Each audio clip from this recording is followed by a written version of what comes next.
I am pretty sure I have been adopted into a cult. Hey, there, my name is Clarissa, and I think I've been adopted into a cult. You see, I am about 11 years old and have been in the system for 4 years now. My first home was something traumatic, something I do not have the fortitude to tell you today, but I can say that my parents both went to jail and I was put in the adoption system. After passing homes about 4 times, I was adopted by a man named Edward.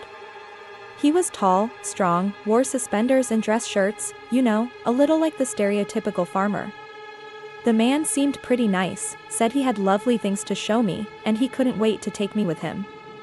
He drove me away with his pickup truck and we arrived at a 10-acre plot farm. There were lines of wheat and some potatoes growing here and there, but no animals apart from a single pen of pigs.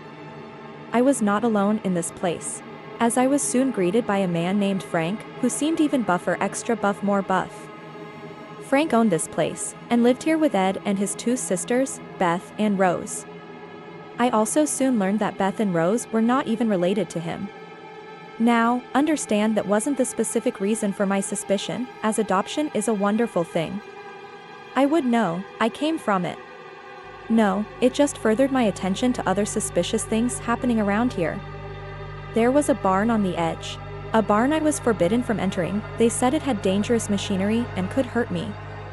I didn't mind this, but I could see him stressing a little. He was lying. But regardless, I lived there for a week or so until I saw one of the others. I entered the forbidden barn one night, finding a single man tied to a chair. I screamed. But I screamed louder when I saw Rose put 2 hands on the man's head and snapped it brutally. Ed showed up soon after and locked me in my bedroom. He said that the man was a thief and that he had been caught touching our crops. I didn't buy it. I saw them dragging him out of the pickup truck. Hey, everyone, I am still alive. Not sure how long I'll be after the events that happened yesterday. You see, I was snooping around the farm grounds like the gremlin I am, when I found what appeared to be a latch door in one of the sheds on the edge of the farm. And, in typical horror character fashion, I unlatched it and went down the ladder. What I found down there changed my perception of the family I had been adopted into forever. The walls were made of stone, and the floor was dirt, the lighting poor, but as I walked closer, I saw it. It was a woman. No, it was in the shape of a woman, but to my shock, that was where the similarities ended. Her body was like if someone made a cutout of the night sky, a figure of a woman with curves and arms and legs, but with no facial features, or any features at all. She wore a gold and white robe I would expect from some sort of fantasy princess. The woman looked at me.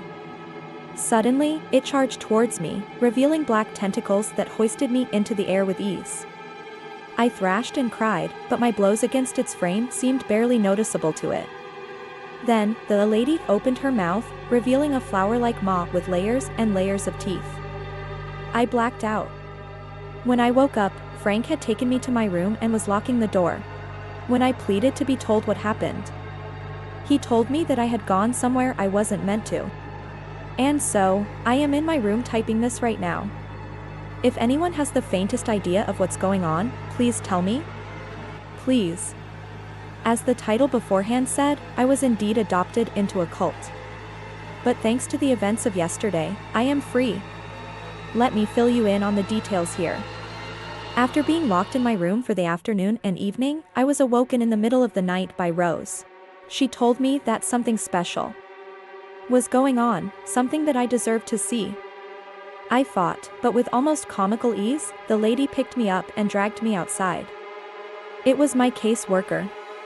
The man who had worked so hard to find me a family, and he was tied to a stake. And he was burning. By the time I reached him, he was nearly dead, twitching and convulsing while making faint noises. But upon seeing me, Edward cut him free and threw him on the ground. My caseworker rolled around on the floor and put out the fire. But his trouble wasn't over. Frank smiled and spoke. That burning was but a seasoning. This old man is now ready to be consumed by the goddess. The others cheered. I cried. Beth went over and unlocked the latch door, revealing the goddess. Upon seeing him, the creature that looked like a woman grabbed the man and lifted him up, opening her flower-like maw and swallowing him whole. The man disappeared down her throat, and the beast hissed happily. Please. Let me leave. I cried. And as soon as that word escaped my mouth, Edward frowned, but he did not say no. If that is what you want, then follow us. The cast took me away from the hungering goddess, and to the entrance of the farm. The others stopped at the edge of the tree line, and waved Goodbye. as Ed spoke again. Now, just close your eyes, and you can go home. He put his hand on my shoulder, and I took a deep breath. When I opened them, the farm was gone. The sign near the entrance was gone. Everything but the forest was gone. But I know that wasn't just some mad woman's delusion. How do I know this? I still have a distinct handprint on my shoulder. If anyone has the faintest idea on what the hell happened to me, please tell me. Goodbye. The end.